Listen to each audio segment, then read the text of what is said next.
السلام عليكم البنات، كيف دايرين؟ لاباس عليكم؟ نتمنى تكونوا بالف خير واحسن الاحوال نتوما كتشاهدوا الفيديو ديال اليوم. وهذا الفيديو تلقاكم بخير وعلى خير واموركم كلها جيده.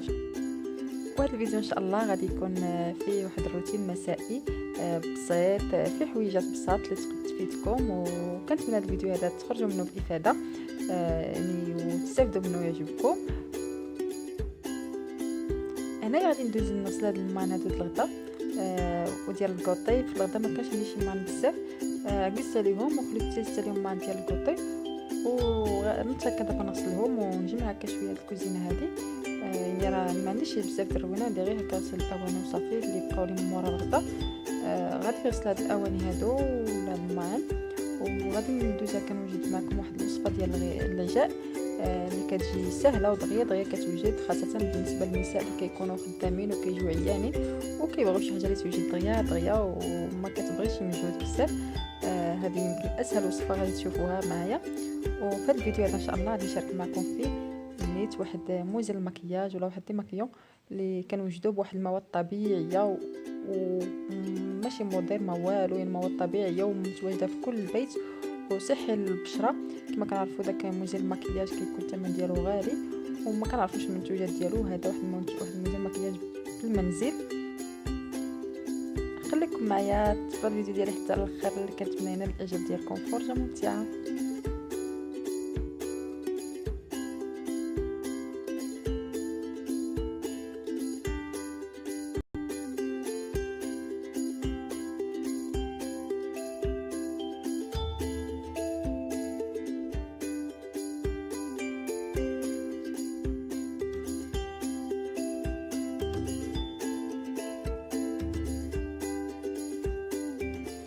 وهنا دابا من بعد ما ساليت داك جميع الكوزينه وغسل الاواني ديالي، جيت كنوجد العشاء. بالنسبه للعشاء غادي نوجد هكا واحد الوصفه ديال لي بات مطيشه. انا استعملت هذا النوع ديال لي بات، تقدروا تستعملوا اي نوع بغيتو. درت لي بات عندي هنايا واحد 3 حبات مطيشه، واحد 2 فصوص ديال الثوم، شويه د الربيع مقطع، عندي واحد الملعقه كبيره ديال الطماطم المركزه ولا مطيشه الحك، علبه ديال الطون ديال الزيت اللي كتبقى اختياريه. تقدروا ديروا طون ديال عفوا طون مطيشه، ولا تقدروا ديروا الدجاج ولا الكفته، اي حاجه بغيتو.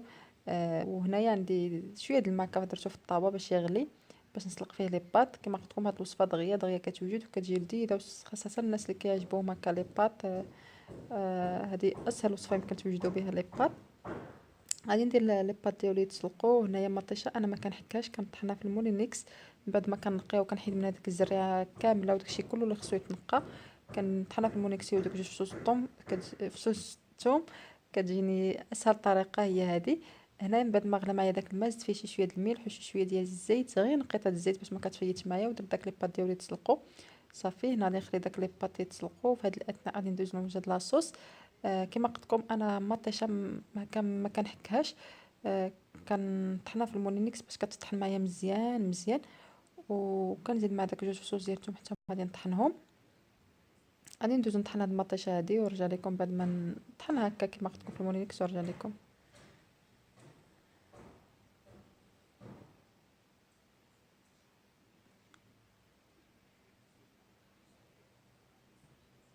وهنا من بعد ما طحنت داك المطيشه كما شفتوا معايا، زدت عليها شويه ديال التحميره وشويه ديال الملح وشويه ديال الابزار وشويه ديال زيت الزيتون وزيت النباتيه وداك الربيع المقطع حتى هو صافي. غادي نخلط هاد المكونات هادو باش يطيبوا لي. في نفس الوقت راهم لي بات ديالي كيتسلقوا. غادي نخلط هاد المطيشه هادي ولا هاد لاصوص هادي، نخليها تقلى لي مزيان. وما نساوش راه عندنا واحد ملعقه كبيره ديال الطماطم ولا ديال المطيشه د الحك. غادي نزيدها حتى هي، ولكن نخلي هاد المكونات حتى تبدا تغلى وتبدا تقلى معايا غادي نزيدها.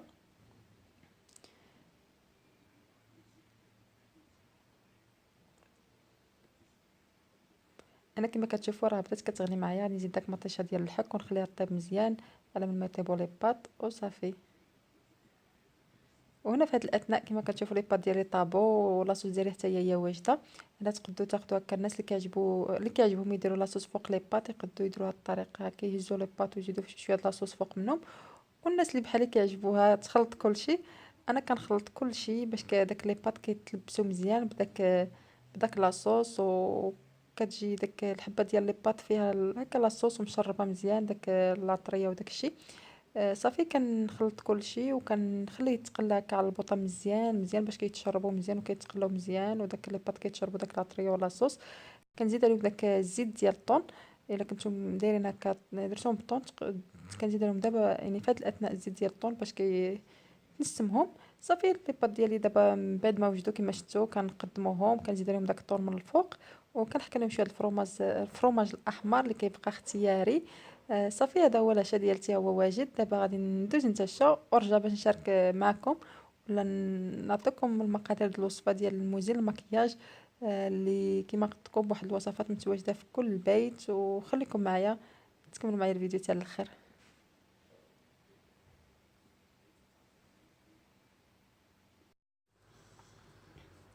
انا البنات بالنسبه للموزيل المكياج اللي غادي نشارك معكم، اللي كنوجدوه بواحد المواد طبيعيه كما قلت لكم، وزعما ولا جربتوه راه ما تندموش عليه. انا هو اللي كنستعمل. كناخذ هكا ماء الورد. هذا ماء الورد اللي كيكون خاص بالوجه، وكي يعني كيكون خاص بالوجه. يعني انا كندير هذا الماء الورد للوجه ديالي. وهذه زيت الزيتون اللي كنعرفوا المنافع ديالها، وحتى المنافع ديال ماء الورد يعني راهم بيجوم عند واحد المنافع بزاف وغزاله. هنا صافي كناخذ واحد القريعه اللي كان تكون هكا قبل ديال الماء الورد، كيكون يعني ولا تاخذوا اي قريعه بغيتو. كنخوض داك زيت الزيتون وكنزيد عليه ماء الورد. هنايا بالنسبه للكميه كندير تقريبا نفس الكميه ديال زيت الزيتون، نفسها ديال ماء الورد. انا غادي نبرها غير بعين ميزاني. صافي وها منزل المكياج كيكون واجد عندنا، وكما قلت لكم واحد المكونات طبيعيه، والمنافع ديالتهم راه معروفه. هاد زيت الزيتون والماء الورد يعني راه المنافع ديالهم على البشره كتكون معروفه. الا ما نفعهم ما كيضروش، وكيحيدوا المكياج بواحد يعني واحد الطريقه مزيانه. يعني كيحيدوا مزيان، كيديماكيو مزيان مزيان. وكما قلت لكم راه كينفع بزاف، وخاصه بالنسبه للماسكارا واخا كنغسلو بوجهنا هي ما كتبغيش تحيد.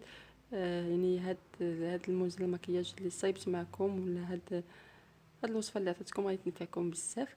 يعني غير جربوها وما غاديش تندموا عليها. وكما قلت لكم راه المنافع ديال هذا الماء الورد وزيت الزيتون لا بالنسبه للبشره ولا بالنسبه للعين ولا بالنسبه للشفار ديالنا كتنفع بزاف. وكما شفتوا انا جربت معكم هكا واحد التجربه بسيطه، وكيحيد يعني كيحيد مزيان مزيان. كنتمنى الفيديو ديال اليوم تكون نالت الاعجاب ديالكم وتكونوا استفدتوا منها. وما تنساوش الى عجبكم هذا الفيديو هذا الدعم ديالكم، تخليو لي التعاليق ديالكم، دعموني بالجيم ديالكم. شكرا على التتبع ديالكم، شكرا على المشاهده ديالكم. وملا كنتو اول مره كتشوفوا القناه ما تردوش انكم تشتركوا فيها. مرحبا بكم في القناه ديالنا. نتلاقاو فيديو جديد ان شاء الله. خليتكم على خير. باي باي عليكم.